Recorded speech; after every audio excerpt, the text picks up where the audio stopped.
to get into today's inbox. It's time for Dr. Dan's Inbox. Letters. Oh, we get letters. We get your letters every day. Here's a real quick one. Dear Dr. Dan, the intermission music is there for a reason. Didn't think you'd be the one needing it, but feel free. It's in the system. C. Abbott. Thank you, everybody, for submitting. We have a thick stack to get to today. Thank you, Wedding Day Diamonds, for bringing us Dr. Dan's Inbox every single Thursday right around 4:30. This one goes back to last week. Dear Dr. Dan, I'm not sure if you realized it, but last Tuesday was National Sun Day. I was hoping you could bring it up one more time to recognize all the suns out there. It's a huge day for us here at the M Vikings. It's really the foundation of what we base our coaching staff and training staff on. That's right. CATE Sugarman's sons are on staff as well. Happy National Sunday, B. Hagen and M. Wilf, Z. Wilf, L. Wilf, and any other Wilf. National Sunday. I've asked this ethical question before. If, perish the thought, I'm not hoping for this, I'm not expecting this, the Vikings lose to the Lions, and the Wilfs just wake up on the wrong side of the bed, what happens if Mike Zimmer is dismissed and the Wilfs go to A. Zimmer and say, we got nothing against you. We think you're an up-and-comer. We actually think it's about more than the relationship, more than having the same last name. Would you consider being our interim head coach as we try to make history? Because I think A. Zimmer's like 12, isn't he? He's a young guy. Yeah. Young guy. Would A. Zimmer accept the job? Yes. Absolutely. You think he would? Yes, he definitely would. What's the alternative? Would it ruin the relationship with M. Zimmer? No, it's a business. You think he gets that part? Well, what's the alternative? Go hang out on Zimmer Ridge Ranch with his dad who just got fired? That sounds worse, doesn't it? Yeah, it probably does. You're right. Just watching the All-22 with no team to coach? I've missed that Tuesday was National Sunday. Well, this is weird. It was like Monday was Daughter Day. Wasn't there a coffee day last week, too? Probably. I think there was a National Coffee Day last week. There's a lot of days. Multiple days. And they're all made up for marketing purposes, basically, right? Yes. Yeah. And Hallmark purposes? It's like Daughter Day and then Sunday back to back. Really? They're all, yeah. Oh. Daughter, and then Sunday, you're saying. And But Sunday, this year, was on a Tuesday. Sunday was on a Tuesday. Okay. Yeah. All right. So there you go. It's time for Dr. Dan's Inbox. Oh, we get letters. We get your letters every day. Dear Dr. Dan, as an NBA owner, it saddens me to hear about NBA players committing fraud against our league. The idea that a player would try to cheat the system to profit unjustly when said players are already making obscene amounts of money is difficult to comprehend. As a former Major League Baseball player, noted for relying on my blue-collar work ethic, Rocky Balboa-like discipline, and my team-first mentality, I'm flabbergasted by these players' brazen disrespect to the game they represent, signed A. Rodriguez. That's a good one. Well, somebody brought up A. Rodriguez, and apparently I watched none of the... Well, obviously, I watched none. I just assumed the Yankees were going to win. Yep. Turns out they lost. Yep. And the reviews that came in on his performance were like he should be done as an analyst. Was there something, I mean, he's been doing this for a while now. Was there something in particular that he, some sort of verbal crime he committed there was that had people losing their minds? There was a few, and one of them was talking about how he said, Garrett Cole, something about not knowing how long Garrett Cole had actually pitched for the Yankees. He messed that up and basically said sophomore year is going to be a lot better. And this was his third season. Kind of the second time you go through it, it's going to be better for you. A lot of people just in general didn't like that. He's a Yankee guy watching the Red Sox Yankee deal. Well, was he like cheerleading too much for the Yankees? There was one part where they thought he was. Okay. And I didn't see any. I'm just going off the online. You and I've said this before. I don't. He doesn't need us defending him, and I'm not necessarily in the mood to defend him on lots of stuff. But I have felt for a long time that now he's in that camp. He falls into that category now where there's a decent amount of the population, especially among media members, that are at any moment are ready to pounce on him. And they have made their decision that he's either a phony or a bad guy. He was a cheat, the whole bit. And so any chance they have to rip him, they do it whether he deserves it or not, or with the degree of intensity that he gets it, that it's become kind of a game that I don't trust anymore. Now, I didn't watch it, so maybe he was awful, but even previous, I've heard him at games, and some people have just lost their minds about his commentary, and I've said, not great, but I didn't think it was that horrible, and I think they get colored by their own, dare I say it, hatred of the guy, that it just reaches a point of absurdity, doesn't it? It does.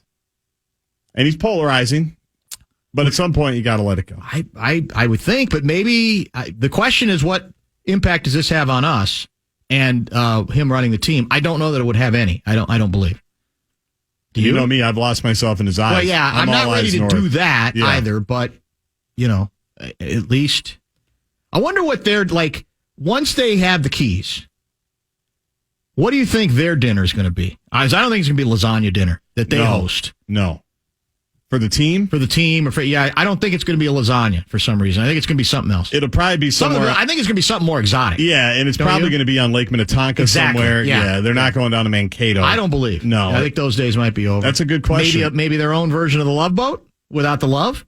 We're going to hear from the Love Boat here in one of these letters. Okay.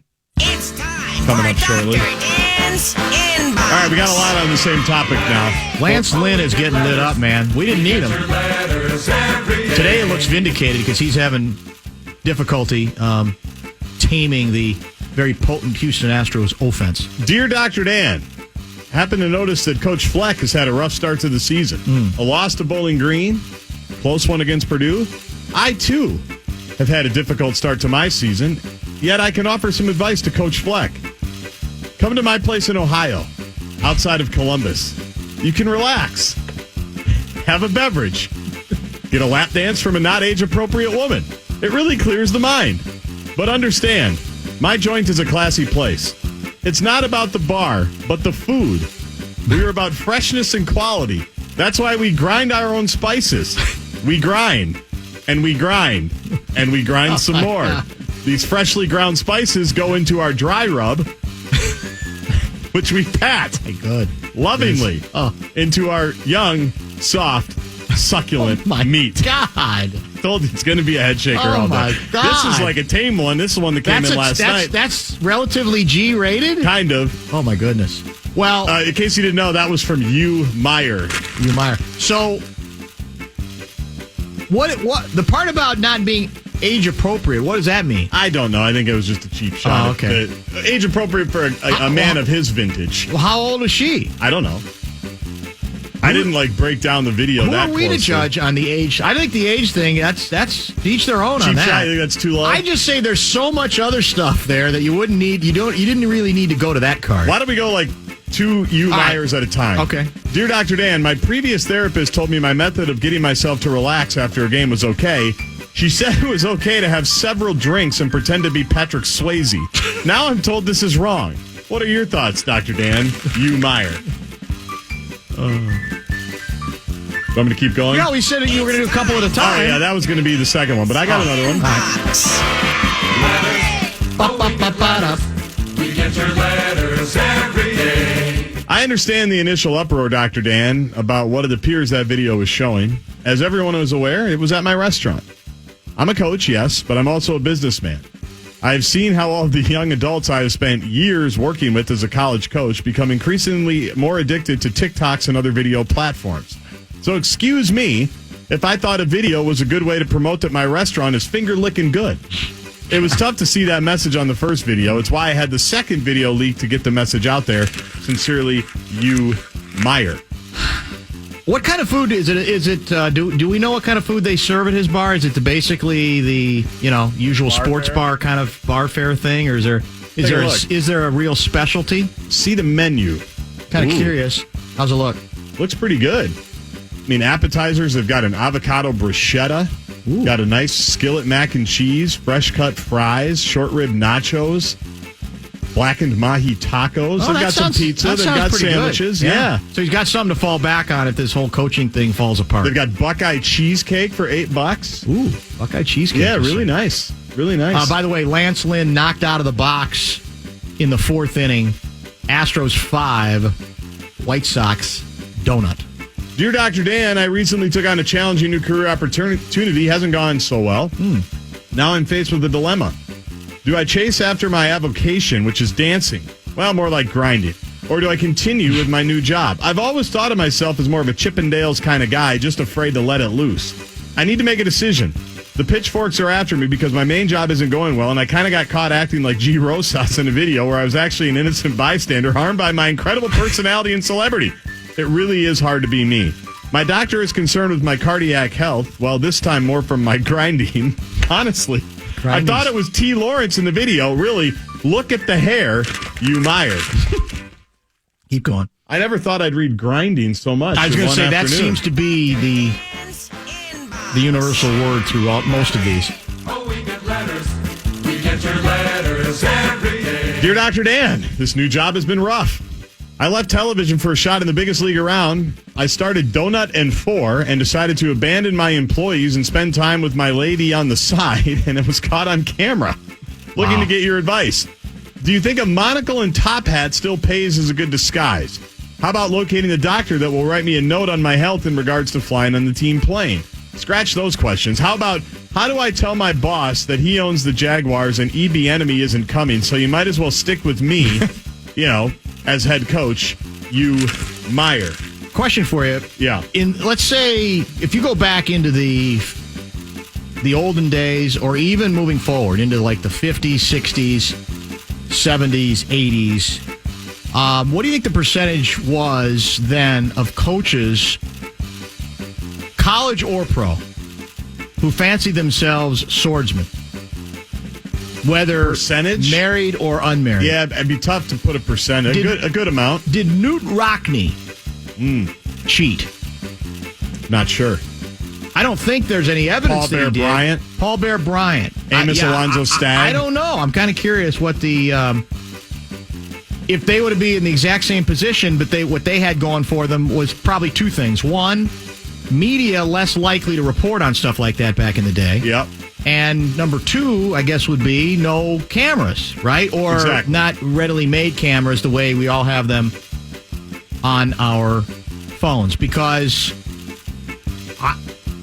certainly on college campuses, I think there are coaches who have enjoyed being big men on campus. No question. We'll just leave it at that. No question. Yeah. Not endorsing it, just observing it. One other question. Yeah. Is there any distinction? Let's say if you, Meyer, were still, let's say, coaching at Ohio State or at USC, would the reaction be the exact same as it is now that he's a pro coach? Is there any do we draw any distinction at this point in this kind of behavior between a college coach and an NFL coach? Well, here's how I would answer that.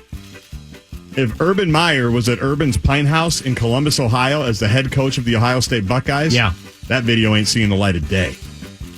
You're probably right. I don't think there's a video. You're probably right. 100%. I believe that. Yeah. I believe that. I think whether that's right or wrong, I believe that. No, I think there's certainly a much better chance that it would not have seen the unless he was 0-4. Yes. That's true. In which case, probably all bets are off then, right? Yeah. This one's a quick one, and I'll get to the other one. All right. We've got more, by the way. Dear Dr. Dan, what a week. But I'm good now. I think the distractions are behind me. I'm now 100% focused on the the Jaguars. I had a great meeting with T. Tebow this morning, and now I'm back to the grind. There's grind again. Can't get it. Dear Dr. Dan, as you may know, I'm a longtime college coach, recently trying to find my way in the NFL. When I got the Jaguars gig, I had numerous friends and colleagues reach out to me to let me know they do different things differently in the big leagues. Oddly enough, I've been a big fan of the Vikings for a number of years, and I've always been drawn a lot of personal inspiration from that 2005 season. Just amazing what those guys were able to accomplish off the field. While I'm not yet comfortable trying to coordinate my own full-blown Love Boat cruise, close circuit to M. Tice, can you get me F. Smoot's number? I did figure I could ease into it with just some minor creepiness at my own bar without embarrassing the team. I mean, you've seen us play, right? Who would have thought things would get more embarrassing? If you could, let me know if you hear of any assistant O-line coach openings up there. That would be great. You, Meyer.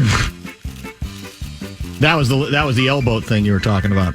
That was elbow. That was the reference. Yeah. Yeah.